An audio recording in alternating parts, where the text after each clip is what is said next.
Welcome back to SamiJReads. I'm Sami, and well, this is the place in which I read a book, I review it, and hopefully I save you from reading a terrible book. To continue with last week's Halloween mood, we're going to look at a manga that has some Halloween-esque characteristics. There's death, killing, and dark characteristics as well. However, this is not a very serious manga until you get later on. It is actually pretty funny, and it is Atsushi Ohkubo's Soul Eater. I love this one. It's amazing. Soul Eater primarily takes place in a city known as Death City that has been created by the Grim Reaper himself. Now in the series, the Grim Reaper is known as Shinigami, which is the name that the Japanese use for the Grim Reaper. The purpose of Death City is for Meisters and weapons to come together and basically help create the next best weapon for Shinigami to use. So among this city we have a couple characters that we meet that are all working towards making the next best weapon for Shinigami. The first team we have is Maka and Soul. Maka is a very determined Meister. She wants to follow in her mother's footsteps, yet she is easily jealous when she does not need to be jealous, and this really affects her abilities. Then you have Soul, who is the scythe. He is the weapon. He's the wannabe cool guy. He does everything that makes him look cool, and if he doesn't do anything cool, he's going like, oh god, that wasn't cool. However, he still does get into situations that he doesn't really plan for.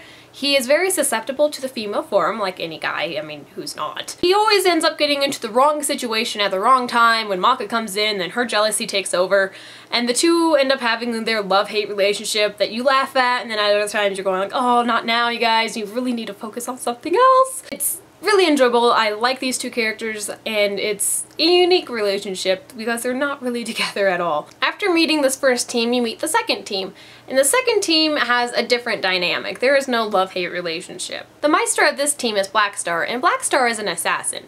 However, he has a bit of a problem. He's a bit of a show-off. This causes him to be loud and noisy and basically take a stage that he makes right there and not be as sneaky as an assassin should be. The weapon of this team is Tsubaki, and she is very quiet, she's very innocent, she doesn't want to get anyone mad. Unlike Soul, Tsubaki is not a scythe. She is what I would consider a dark shadow weapon. She can basically form into multitudes of different weapons. Chain, a throwing star, smoke bombs, so she has this great big advantage of what she can and can't do. Finally, we have the third team, and it is my favorite team out of the three main teams we meet. The Meister in this team is Death the Kid, and Death the Kid is actually Shinigami's son. Kid is very accurate in everything he does. He will not settle for anything less, and this is great. However, it extends into another area that doesn't really help him out so well. Actually, that's sort of a lie because his quirk actually helps him out a little bit every now and then. Kid is very OCD perfectionist. Everything must be symmetrical, everything must be equal. And this is how he ends up finding his weapons, the Thompson sisters. The Thompson sisters are two twin sisters. We have Liz, who is the older, and Patty, who is the younger. When they transform into their weapon forms, they're two identical guns, and this works out for Kid, because then when he has one gun in one hand, he has one in the other, and he can fight symmetrically. And you'd be amazed how much this OCD perfectionism of his is just out of craziness. Like, I can't even describe words to make it make sense. Like, I'm just stumbling over my own words. What I really loved about this third team was how I saw a lot more power within it. Not only do you have Kid, who has the abilities of Shinigami himself, but then when you have Liz and Patty, they can actually switch between weapon and human form and use each other. So they basically can be their own team even without Kid. As for the main side characters that we meet Death Scythe, who is actually Shinigami's current scythe, and he is Maka's father. Then we have Shinigami, and he is probably one of my favorite side characters. Instead of being a terrifying Grim Reaper that he might be portrayed as, he's very funny, he's very entertaining. He greets you like any normal person. He says like, yo, what's up? And, you know, tries to keep up with the lingo of the kids, and it makes him entertaining. Finally, we have Blair the Witch, and how I can describe Blair is that she's basically the cheesecake character. By cheesecake, I mean the character that is more directed towards the guys. Everything they do is for the guys, and everything that they say and act is for the guys. And, you know, cheesecake, something delicious, something enjoyable, something, you know, guys would like. I don't know very many guys who don't like cheesecake, unless they're lactose intolerant. So the characters I all really enjoyed, even if they were ridiculously silly or cheesecakey or had a lot of drama going on or, you know, crazy OCD perfectionism.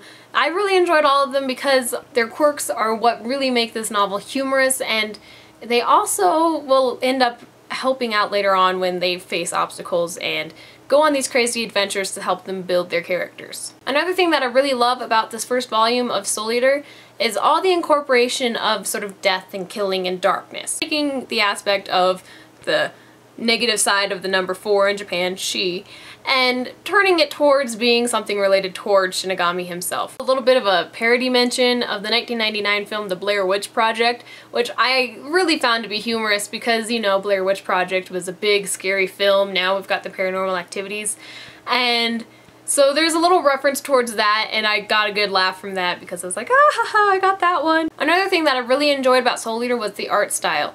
While it is very chibi-esque when compared to the anime art style, I really found it to be fitting for the entire story. So after reading the first volume of Soul Eater, would I recommend it? Definitely check out Soul Eater Volume 1. If you enjoy Naruto, Air Gear, or One Piece, this is another shonen that you can enjoy just as much. I would say it's more for the older teen audience, much like Air Gear, due to some mature scenes.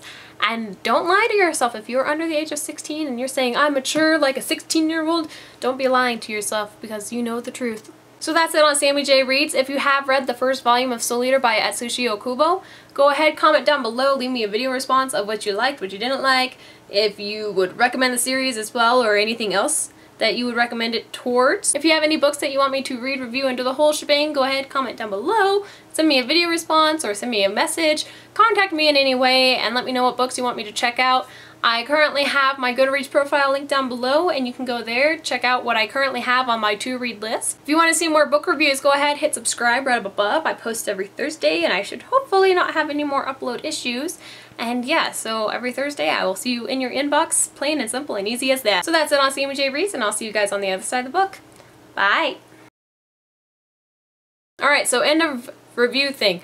I am going to have my first vlog over on my vlog channel posted on Saturday, and it's got some footage of me making a vampire character for a campaign that I'm going to start doing with some friends. It has some video of when I went to Fright Fest down in Denver with some friends, and it's got some footage of basically one of my costumes I'm working on. It's the assassin costume that I'm remaking. And yeah, so that's currently all it has that I have filmed right now. So that will be posted on Saturday at my vlog channel. And I want to throw myself out of the screen like Toby. Should I throw myself out of the screen like Toby? I feel like I should throw myself out of the screen like Toby. Here, let me move a box. I don't want to hurt myself. Okay. Well, no, it's not Toby out. It's Sammy out. Well, anyways. Alright, I'll see you guys later. Bye!